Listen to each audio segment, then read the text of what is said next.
Okay, so today we're going to go over nerve flossing. So one in particular that goes into your pinky and your ring finger. It's called your ulnar nerve, and it goes on the inside of your arm here. So really it starts from your spine, your neck, goes down through the chest, arm, and we're really going to focus on today is once it comes out of the elbow and into that ring or pinky and that ring finger. So really just below here, that's when you hit your elbow and you felt that funny bone.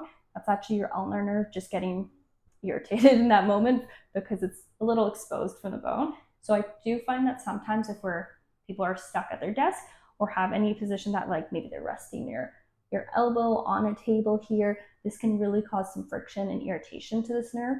And just in general, some tension, even just coming from the neck into the chest, can also push on this nerve. So we're going to go over a quick stretch that you can do on a daily basis. And I shouldn't call it stretch because it's actually kind of gliding the nerve. So it's stretching the muscle, but trying to get the nerve moving well in this area. Because what happens if these muscles are really tight, sometimes they can entrap that nerve.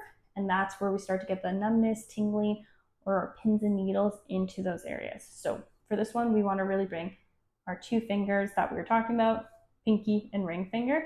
We're going to bring it here, stretch, and come back. So I'm just going to go this way. Ring and pinky finger stretching, getting a nice stretch there and coming back.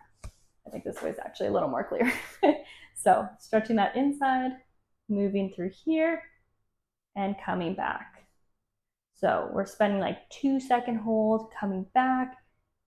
You're gonna sometimes feel a little bit of some tingling. It should actually progressively feel better. If not, it might just be too much for you right now. You might just do better with just moving your wrist, not holding down the fingers.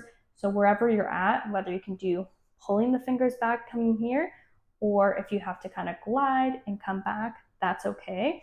Really just respect where your body's at today. So this one, I prefer doing like a 6 to 8 repetition. If you have some nerve entrapment and are having tingling, you should be doing consistently like at least 3 to 4 times a day, because we need to make sure that this muscle is getting stretched properly and this nerve is gliding through that muscle. But if you're kind of just looking for day-to-day stretches, you can do this like once or twice a day. But if you have an injury, do it a bit more on a frequently basis.